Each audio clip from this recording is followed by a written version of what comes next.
So, what I wanted to talk to you about today is this thought process, right? And what I want to do is really summarize it in three words, okay?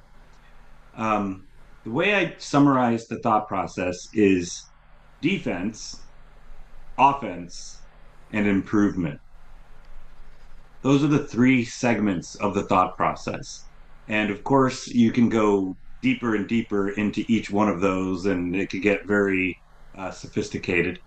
But at the core essence, that is the thought process that if you establish and you habituate, you will eradicate a very large number of blunders from your games, which is, of course, the main reason why people lose chess. Unless you're a professional, blunders are part of our lives. And if we follow this process and we make it into a mental habit, then we're going to improve rapidly. Okay. And that's the whole goal. So let's talk about what that means. So in this position here, it's just a random puzzle from Lichess. I've never seen this before. You've never seen this before. How do you start thinking about the position? So I want to ask you that question personally, not according to what the thought process is or whatever you think that I'm talking about, but you personally, how would you approach answering or coming with a good move for this puzzle? When I'm just going off my own gut instinct, and I guess D3 is an option. It doesn't really do Wow. anything for me strategically, I guess. So, and it does hang my bishop, or it gives me time to move my bishop.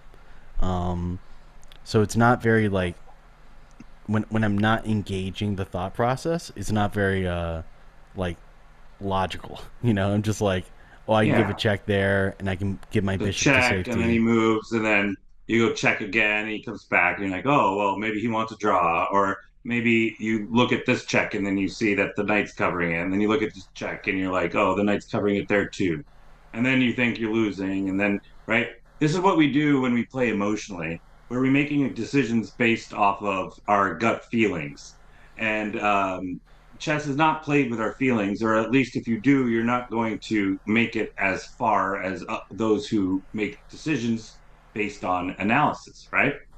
Um, so yeah, let's first of all, let's go ahead and talk about this idea, defense. That was the first word I used to describe the thought process. So that means we think of defense first.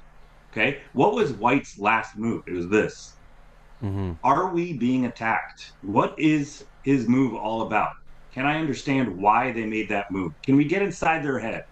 And in this case, it's just not that difficult. It's really simple to get in their head, right?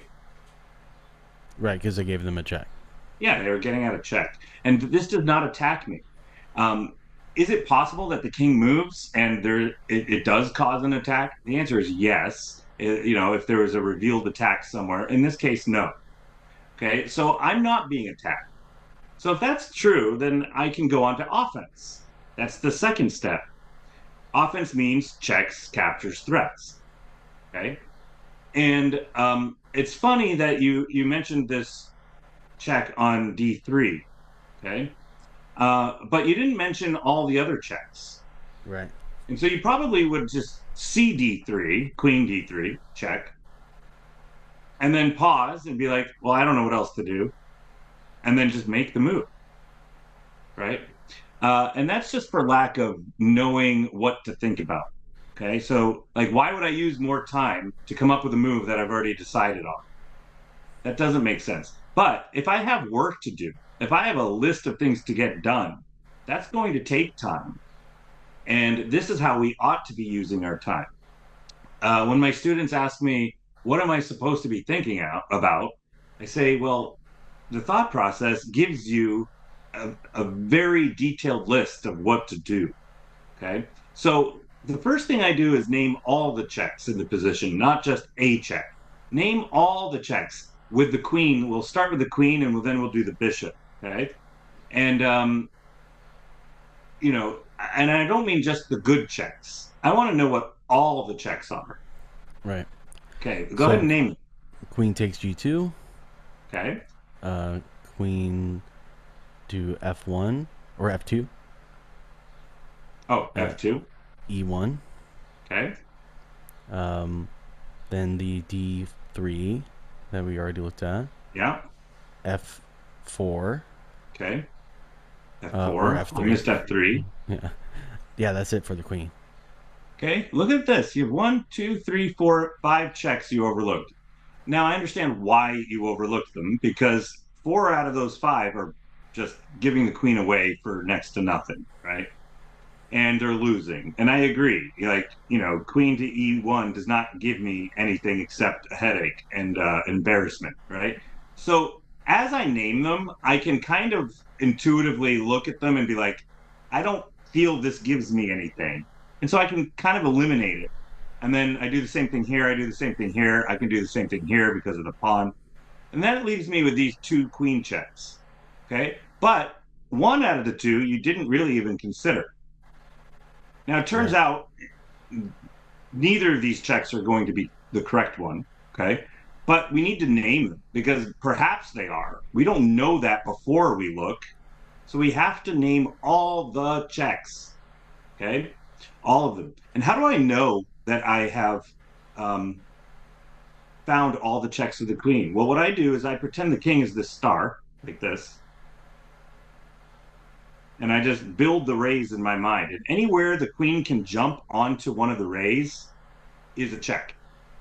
Hmm. For example, this is not a check because of the pawn, but this is because I jumped on the ray. Okay. And Mm-hmm. then I can never jump more than three times onto one ray. I Hmm. can jump two or I can jump one. In this case, for example, one here.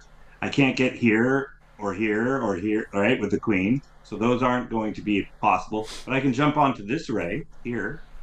So that's another one, right? So all these arrows are a little confusing, but nonetheless, we found them all that way. Okay. Right. Do I have any checks with the bishop? Yeah, and now I'm also seeing the solution to this, which See, is and this yeah. is it. This is Okay. what the process does for you, Yeah. right? And if you look at all the checks, you immediately see a good move. Ideas jump out at you. You don't need to go find them or create them in the position because they jump out at you. They scream at you. Yeah, bishop to e2 is great. And it looks terrible at first sight. Oh, I can't do that because the king can just take or the knight can take and attacks the queen. Oh, that's terrible. No, man, this wins you a queen, right? Yeah. And solves this huge problem with the pawn as well. This pawn Right. is about to become a second queen, but this is a losing position for white, even though it looks so powerful for white, right? Mm-hmm. And so naming all the checks and then eliminating the ones that don't look that great, you have to look at them and be like, okay, no, right? But this also is dangerous for the bishop, but it wasn't just an okay, no moment. It was a hold on a second. I get something for that. I don't just lose the bishop. I get something else. I get a revealed attack. Oh, and that solves the problem with the passed pawn. This is just a completely win. This is a knockout punch in the middle of the round. Knockout punch. Boom. Black wins. Okay. And it's the process that did that because otherwise you would have just done this and you're like, oh, this is so threatening. Maybe I should try to get a perpetual check. Maybe I should try to find a draw here. Why draw when you can win, right? Bishop to e2 check. White takes, doesn't matter how. I take with a queen and we move on. Game over, really. I mean, the game isn't over. You still have to play well. And you still have to contend with white if they continue to play. But in my opinion, this is an easy win. Okay. Yeah. A very demoralizing Right. decision Right. there. So the first thing we think about is defense. Do I have a responsibility towards my position? I call that the threat assessment. Okay. If I determine that I don't have to do that, then I need to look for the offense. Checks, captures, threats in that order. In this case, we didn't get past checks. We found the answer. Now, if all the checks we looked at turned out to be nothing special, or there are no checks in the position, then we have to look at captures. And then if there are no good captures that lead to anything that is desirable, then we look at threats, like using a cheaper piece to attack a more expensive piece, or to gang up on a piece with what I call a numbers threat. Okay. And if there are none of those, then we get to the third stage, which is improvement. How do I improve my position? And it's really simple. Just find the worst piece and find a way to make it better. That's it. In order to increase the chances of having checks, captures, or threats later. That's how we improve our position. Okay. So let's walk through another one together. Okay. Another new puzzle. We've never seen this one before. It's white to move. Okay. And I'll just do a quick material count with you. So these cancel out. And we're playing white and we are down in exchange. So we're -2 already. And we have 6 pawns and black has 4 pawns. Oh, so we material's equal. Material's not the same, but the material count is equal. Okay. So we have 2 extra pawns, but black has an exchange for them. So black is saying, hey, my rook is going to be more powerful than your extra pawns. And he's making his point. Right away I can see that I can get those back, but I also see a threat. Okay. So let's talk about the first step. Defense. Do I have a responsibility to uphold in this position? Do I have to? I only get one move to solve a problem. So if I don't solve it this move, my opponent will cash in right away. Right? So are there any threats? The last move was rook to g3. Any threats? Yeah, because he can take g2 with queen takes g2, and Queen or rook, right? And then I'm just boned at that point. Yeah, in that case, there's gonna be a lot of checks to follow up. So if I come here, right, um, can't really go down without getting skewered. This is unguarded, right? So there's issues here. There's a lot of pressure happening here. Okay. Well, what do I do? Is that this is a lot of people's automatic response. Am I going to just defend, passively? Well, that's not the first thing we should look at. The first thing we should do is see if we can sneak in an attack that solves the problem for us. That's the first way we should think about defending. So I've determined, yes, there is a threat, but that doesn't mean to play passive. Maybe I could throw a counter punch and perhaps win, right? So if I play passively, right, I'm overlooking the idea that I can just take the rook, right? Now, maybe this is not the answer. Maybe there's something better, but we don't know yet because we haven't checked, right? Pun intended. Okay. We haven't checked the checks. And perhaps there's something better than just taking the rook. Because taking the rook, we'll have an advantage of, the 2 extra pawns. But the attack still rages on. He'll retake with the rook, and there's still this same threat. Okay. So I determined, yes, there is a threat that needs attention. But I'm not going to, first of all, look at it passively. I'm going to look at all the checks in this position. Can you name any? Can you name all of them? Checks for myself or for for white. Yeah. As a response to the threat. If you're threatening me, okay, let's say in real life you're threatening me, and you pull out a knife and you're like, "Hey, give me your money," and then I'm like, "Sure," and I reach in my pocket and I pull out a gun, right? Right. Did I defend myself? Yeah. Yeah, by going on the offense, right? I could passively just like, hey, please don't hurt me. I have a family, right? All these other that's saying you're the one in charge, right? But if you don't have a gun, then you have to settle for what you have, right? But here we have an opportunity. So we are looking to overcome their threat by making a bigger one. Now, if that doesn't work, if we can't find that, then we have to think passive. Right. Okay. But we want to think offensive first. So queen takes d7. Yeah. check. Queen takes d7, check. Is there any other checks? There's rook to b4. Rook to b4. Okay, you don't sound too impressed by it, right? Obviously. Okay. And I agree, this is not a great check. Okay. But this one's super interesting. Hmm. How do you feel about this? Yeah, that's a move, man. Because then we could keep giving checks, no matter where he moves from there on, and probably Yeah, well, what checkmate. I notice is that the king is almost checkmated, right? Yeah. This rook, sure, it's not guarded. I agree. But doesn't need to be at this very second. And we're halfway done with this, like the steamroller checkmate, like the one you learn on the second day of playing chess, right?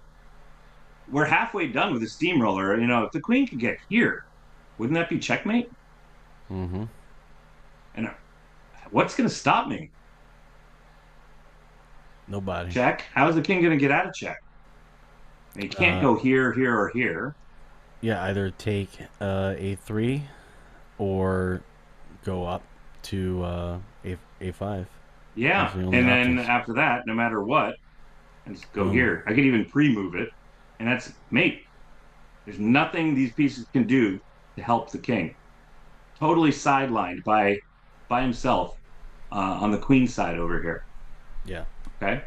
So imagine making this move, and then as soon as you let your hand off the piece and hit the clock, you see this move. Mm-hmm. Right? How would you feel? You'd be like, oh, and then you go on later to lose, right? Right. Well, So it's so scary because you have everything pressuring the G file, and it's just like it's just so like distracting from yeah. the real Well, what's solution. scary about giving a mate in two, Right. right? The calculation will burn through the fear like the morning sun burns through the fog, right?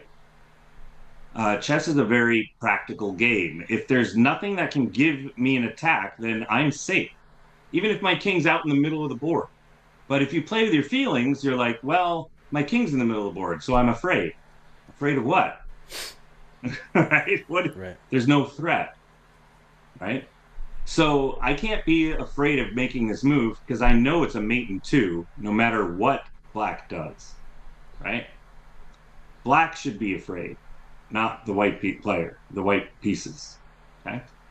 So check and mate. Done. Okay. All right. Let's do another one. Okay. It's black to play. We each have a queen. Okay. And then we have a material imbalance going on here. I have three pieces, all of which are minor pieces. And white has three pieces, one of which is a rook. So that already gives him a +2, right? And white has another rook that I do not have. So that gives him a +7.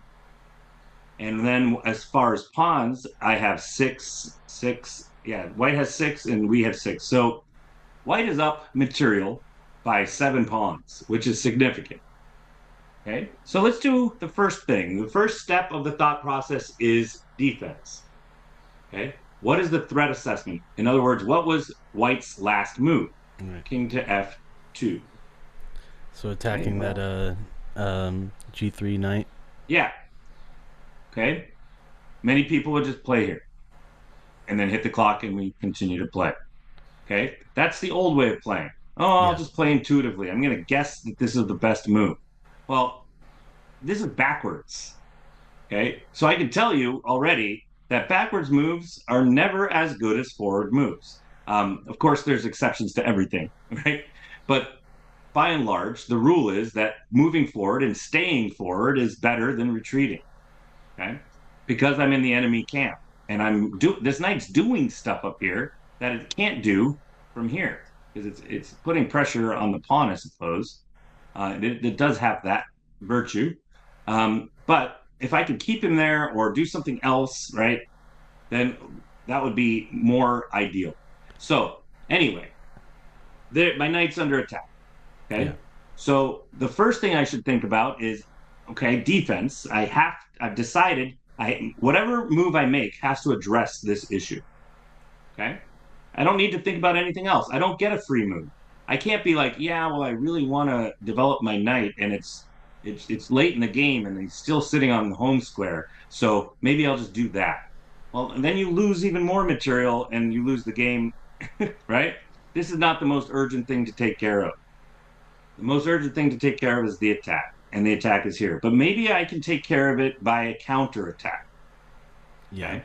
This is an So example of something where my thought process is completely out the window because I just see E4 so clearly. yeah, I That mean, like, E4 is the obvious yeah. answer, right? But like Um, I'm not really thinking. I'm just like, oh, that's the yeah. move, you know. And this is the case where, the answer is obvious, right? And the pattern is very common. Um, but when we're doing these puzzles, the purpose of them is not to get the answer of the puzzle correct. That will happen. Okay, that will improve. You will get more answers correct as you do these. But the purpose is to habituate the thought process so that you Mm. don't think about it anymore and it becomes automatic. And when you go to play chess, your thought process now is clear, clean, and habitual. So you can use it quickly and accurately, Hmm. right? So this is the training, right? We're not here to impress ourselves and be like, well, I found that one super fast. Well done. Yeah, but what about the training part? The training part is to walk through the process so that your brain can make it a habit. And that's the only way to make something into a habit is through repetition. That's how our brains learn, right? When you learn a new piece of music on the keyboard, right? Do you play it once? No. How many times do you play it? Until it's like, ideally until you have it memorized and it's second nature to you, you Yeah, know. until you can play it and look around the room, right, and have a conversation with somebody, and it's still pouring out of your fingers. Hmm. That's what you want this thought process to feel like. Okay, and we do that through repetition, and also sleep. Right, sleep forms habits. When uh, we go to bed at night and we go unconscious, our brain is busy getting rid of junk information that it doesn't want to keep because it doesn't see it as valuable and storing stuff that it thinks it's valuable. Well, what do you think is one of the characteristics the brain uses to determine whether something's valuable or not? Repetition. How many times has it shown up? How many times did you do that thing? And then it'll say, oh, this is important. And it'll store it. Yeah, I have Right? two problems to solve then. I have to get my sleep in order and I have to um, actually do the work. So, Right. This is the work most chess players are not willing to do because it's not fun. Well, I mean, I find it fun, but most people would rather just solve the puzzle and show everybody that they know what a knight fork is. Well, congratulations. Every second grader knows this pattern. So, yeah, but let's go ahead and walk through the thought process anyway, just so that we can learn the steps. Okay. So now we're going to name all the checks. What are all the checks in this position? H1 check with the knight. Okay. Um, yeah, we've already obviously looked at E4, Okay. and So those this are, is the maximum number of checks a knight can have, yeah. right? Same thing with a bishop. A bishop can never have more than two. It can have one, it can have zero, but it can never have more than two. And the same thing with a rook. So rooks, knights, and bishops can have up to two checks, but never more. So once I've seen the two, I can stop looking. I know I have reached the maximum. Okay. So those are two, right? What Hmm. else? Queen to F8 Okay. check. Queen to f8. Queen to E3 check. Okay. So why'd you Oh, you were on this row and you kind of stopped oh, and you're you right. you went to a different row. So be complete and systematic. Okay. So F7 and that's gonna be it for that. For There's that one file. more. Oh, for that file, I meant. Yeah. Okay. Then taking F2, or sorry, Queen takes F2. Queen takes E2 check. Sorry, and then Queen E3 check. Okay. Any other checks? Not with the Queen, no. Okay. Not with the queen. So What then about the bishop? Bishop takes D4. Okay. And there's none in this direction. Mm-mm. Okay. And this is too far away. Okay. So look at all these checks. Now, again, when you look at this puzzle, you'll see knight to e4 and you'll just play it. Okay. But what if the correct answer was, queen to f8? What if that was you would have missed it, right? You would have missed it. It's hard to beat a knight fork, and it's hard even if there is something better, it's hard not to play the knight fork because we just want to play it so badly, right? It's like en passant. I know a player. He every time he has the opportunity to take en passant, he does, even if it's to his detriment, because he's like, I just can't pass it up. That's the stupidest thing I've ever heard.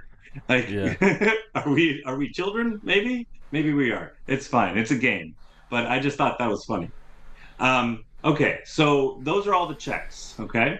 And so when we look at this check, we find the answer and we do a quick calculation, right? We're down 7. How much are we going to be up at the end of this line? I guess we're still gonna be down 3, right? Because if he takes back the knight. Yeah, so we're not gaining 9, are we? How many are we gaining? Oh wait, so Queen is 9, right? Yeah. So then that would be 3, up 3. Yeah, we're gaining 6, right? So we go check. He comes back. He could even come here, I suppose. I take, he takes back. So I gain 6. I was down 7 to begin with, right? So now I'm down 1 pawn, but it's my turn and I can snag this pawn too. Threatening here, okay? Threatening the rook as well. So I'm Right. going to win at least one more pawn, okay? So that's going to make the game equal. This move is a blunder for white because it allows black to equalize even though they're 7 pawns behind. Okay. Huge blunder. So he's going to take. I'm going to take. And best move, at least to save this pawn, is just to guard it with the rook because it's a double attack on the rook and the pawn. So, I mean, we could predict that. Doesn't have to be played, but that's a predictable move. So, nice. Okay, so again, these puzzles aren't that difficult. That one was rated 1289, something like that. So that's a very low rated puzzle. And the pattern was obvious, but the opportunity to walk through the thought process is going to be there. Okay. All right. So let's try this one. And I'll let you do this one. Number 1, defense. So the knight is being attacked by both the bishop and queen. We Okay. only have one defender, the Okay. pawn there. Good. Um, so that pawn is also defenseless. Um, It is. so or no, sorry, queen. I see it now. Um, And and bishop, yeah. okay. So it has 2 attackers and it has 2 defenders. So that pawn is safe. Okay.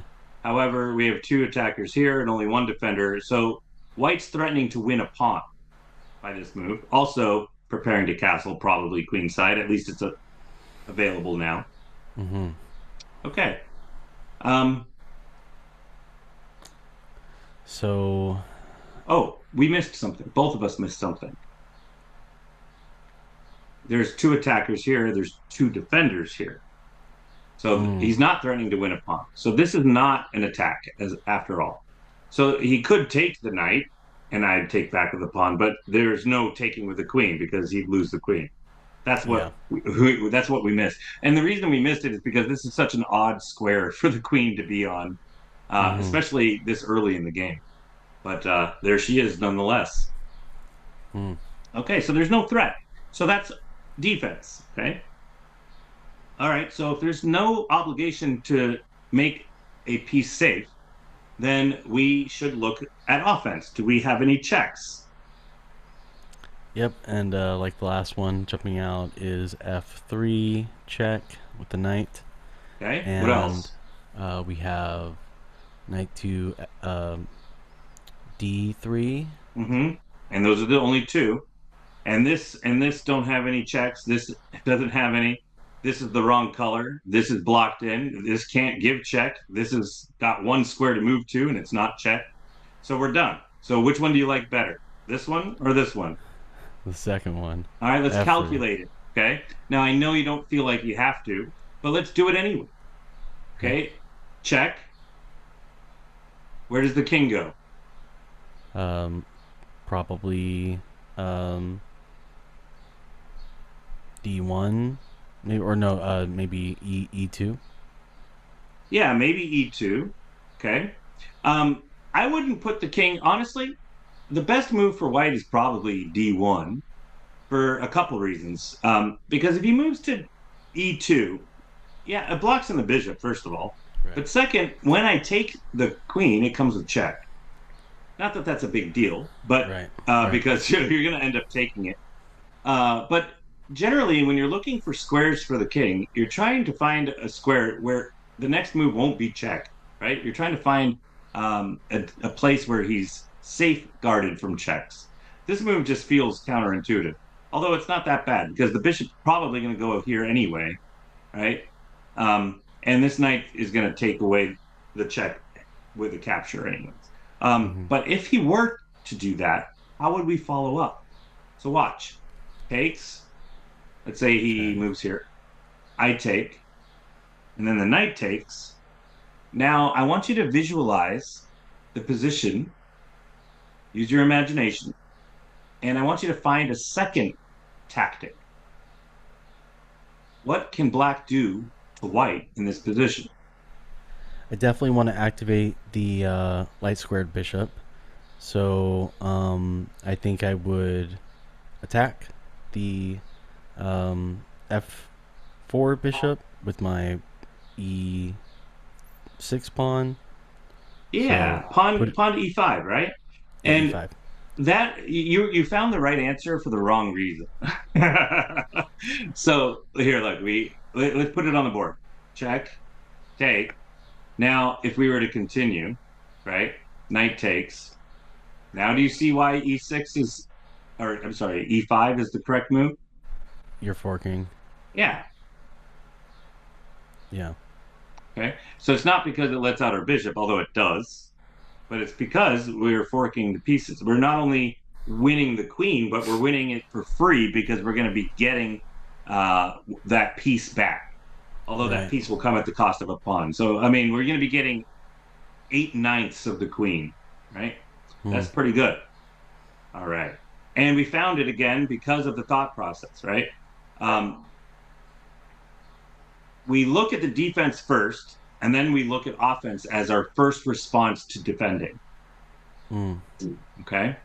And if there is no way to use offense as a defense, then we look for passive ways to make pieces safe. And if there's nothing being attacked and we have no attack of our own, then we get a free move. And that's when we improve our pieces. Okay. So, first of all, it's white to play. The queens are on. I have one, two, three, four pieces. He has one, two, three, four. One of his is a rook. I'm sorry, one of mine is a rook and two of his is the rook. So we're down in exchange. So that's two pawns. Black has five and we have five pawns. So we're down two. Okay. It's not the end of the world. I would love this, but that's not okay. All right. So last move was rook to f8. What does he want? One sec. Defense. One sec. Queen. Yeah, So I love it when it's that obvious, right? Sometimes threats are really subtle. This is not. This is a very, very blatant attack on my queen. Hey, I'm putting a rook in your face. What are you going to do about it? Okay. All right. Well, what am I going to do about it? Well, I'm afraid, so I'm going to run and hide in the corner. Right. Well, let's follow the thought process. I'll let you start. So the options for check right now are queen takes f8, queen to c1 or c8. Queen to c8. Mm-hmm. Queen to d7. Okay. That's it for our queen. Okay. So we'll stop here. There's no checks with the bishop. Too far away. Blocked. No checks. So we just have these three checks with the queen. Which one do you want to start with? I mean, they all feel like they suck to me. But Interesting. m- yeah, maybe that's just wrong. Well, let's Um, start with the capture because not only, see, forcing moves are checks, captures, and threats, right? This mhm. is not only a check, but it's also a capture. So that's double forcing. So let's go ahead and start with that, Okay. right? I already looked at this first thing and I noticed that, hey, that's checkmate. Oh, wait, no, it's not. Okay. And this looks bad because it can be captured for free for three different pieces and it just doesn't give me anything. Okay. Yeah. All right, so let's look at this. All right, so we can predict the future. If I take the rook, where's the king can move, capture, or Yeah. block to get out of check. So can he move here? No. Can he move here? No. Can he move here? No. Okay, so now he has to capture or block to get out of check. Can he block? No. Okay, so now the only way to get out of check is to capture. Can he capture my queen? Yes. So this is the only move. Okay. Now, do I have any new checks? Yep. Do I get something for that queen? Do I have any new checks? Rook to e8. Rook to e8, checkmate. This is a huge blunder. Looks like an attack, it's a blunder. You think you're attacking me? I'm taking you, buddy. Okay. Thank you. Thank you for the free rook. And it's funny because your intuition said that's the worst of these three. But this is a huge winning move, right? Yeah. And if we don't have that mentality of offense first, then we're going to miss these opportunities. If we play out of fear, we're going to be running into the corner. Right. Okay. We have to have this mentality of I am going to be as stubborn as I possibly can, to be as aggressive as I possibly can. And I'm going to play offense as often as is possible and never miss an opportunity. Hmm. That's a mindset. So I tell people that chess is both a skill set and a mindset. The skill set is what people work on and they watch their videos and read books and do the puzzles and that sort of thing. They learn how to checkmate with a rook and a king, and they learn how to checkmate with a queen and a king, and they learn all the different endgame positions and things like this. Those are all skills, right? But the mindset, a lot of chess players don't really learn. They don't realize that it's their obligation to push offense as often as possible and to be looking for offense as a solution to your problems as often as possible. And instead, we play passive and we run away, Hmm. right? Again, the rook is here attacking the queen and we're afraid. And then we also notice that this is unguarded, right? And we're like, oh, I got to go here. This is the only thing that saves both pieces. No, this saves not only all the pieces, but it ends the game by force, right? Yeah. Okay, one last one. Okay, we'll finish with a nice. Uh, I don't like this one for some reason. Let's skip it. Okay, let's try this one. Okay, so right now I can kind of just tell that the position is equal in material. Black's last move was queen to f4, check. So if you're in check, there's nothing else to think about.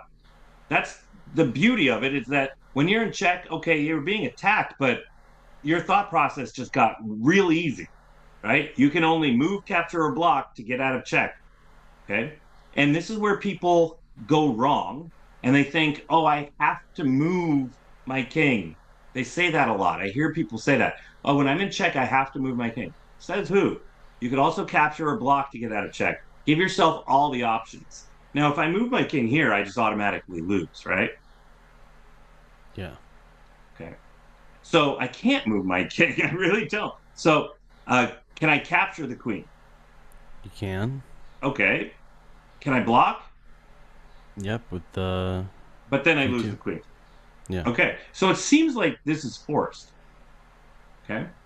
So let's calculate. If then, as far as we can go. Okay. If this, then what? Uh, E5 takes.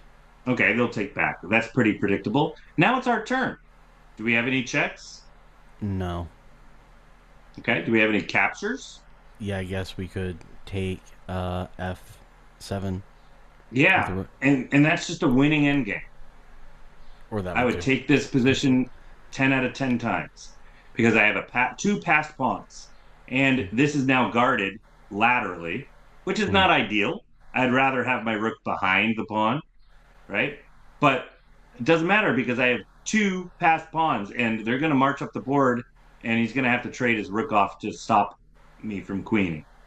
And then I use my extra rook to mop up all the extra pawns. I become a queen again and checkmate, game over. So Mm. this check is a blunder in the sense that it loses because it brings us into an end game that's completely winning for white. Okay. And I think the reason why this is considered a puzzle on Lichess is because most people just block or move their king and they don't see this. Mm. They overlook the fact that their queen is under attack. Okay. So let's see if we're right. So far, so good. Okay. According to the computer, let's see, it says that white is winning by 2.5 pawns, maybe more, closer to 3 pawns because of the position and the material game. This is very strong. This is very strong. I would love this to be back here somewhere, but you know, that's a future plan. So, for example, if the rook ever moves away, right, then I push and I get behind it as quick as I can, right? Pawns, rooks belong behind passed pawns, not from the side, not in front. Um, we deal with it as it comes, right? If I'm in front of my passed pawn, so be it. But if I can fix it, I should. Okay. Does the same logic apply in attacking pass pawns? Being behind is Exactly. Yeah, yeah. that's great insight, right? If I am trying to prevent a pawn from queening, I want to be behind it for the same reason. Because it's like every time I move my pawn forward, I'm decreasing the scope of this rook. Whereas if I'm behind it, if this black rook were back here, every time the pawn moves up the board, it's increasing the scope of the rook, Mm. right? So the rook can hang out in white's territory, doing stuff, maybe supporting checks, captures, threats, while all the while keeping an eye on the passed pawn, right? Right on. So I'd much rather be in my opponent's territory than back on my own, playing a purely defensive role. Whereas over here, I could play a dual role. Okay. You can be giving checks potentially. You can Yeah, or be supporting the queen check or something like that. I mean, there's no yeah. queen here, but I mean, in the theoretically, right? Hmm. So yeah, all that's good stuff. So well done. So what I encourage you to do, okay, is to write out the thought process as you understand it, and then use like 10 puzzles. And then the easier the puzzles, the better. Okay, and you're just trying to walk yourself through the thought process and do your best not to miss anything. Okay. So when I do hard puzzles, I really challenge myself and I do like a 2,900 level puzzle or something like that. And I get it wrong. I immediately say, okay, what did I miss? And almost always it's because I missed a check. And I just didn't follow my system perfectly or systematically. I got emotional or I got excited about one idea and then abandoned the process and I got tunnel vision on this one idea And so I missed a whole possible idea because I didn't follow through, right? And that reveals to me, oh, wow, I think I know my thought process pretty well, but I still don't do it perfectly. I still get excited and distracted. Interesting, right? And then we improve that way because you're bringing awareness to where you're weak, right? And if you're aware of where you're weak, you can turn it into a strength. Yeah, it really is just so synonymous with insight meditation. Like, you get distracted with a thought, you become aware that you got distracted, you bring your attention back to your focal point, and then that's the process. Like, that's like literally Right, the whole point of meditation is that muscle of awareness, not right. you know, achieving a kind of blissed out state, So, Yeah, I like that. A lot people that I talk to that are beginning meditation, they often they turn spirituality into a new way to achieve their desires, right? So in the old way, I would try to get as much money as I can, and then I'd use that money to get everything I want. And they're like, no, now I'm spiritual. Now I use God to get everything I want. right. And that doesn't work either. Okay. Because the point isn't to get everything you want. The point is to um, basically learn how to expand your awareness, not so that you can get everything you want, but actually so that you can see your faults. So you can Mm. see things that you've never seen before.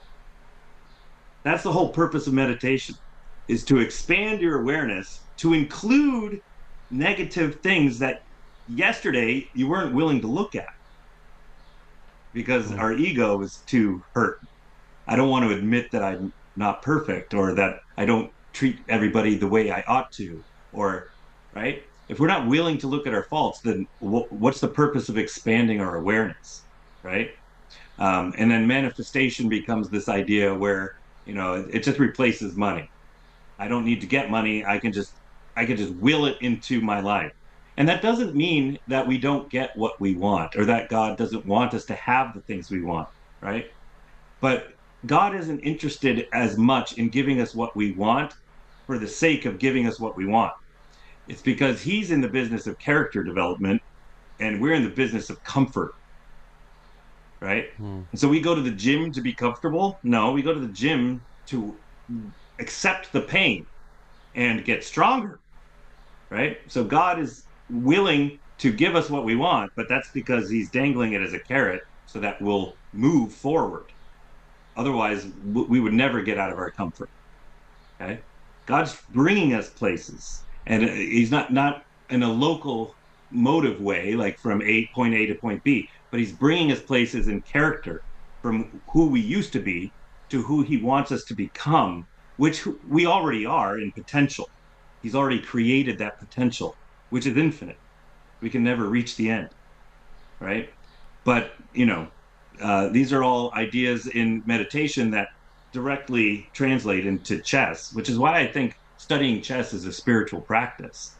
And Mm. people who study chess are of the mindset of growth. You can't get better at chess without having a growth mindset.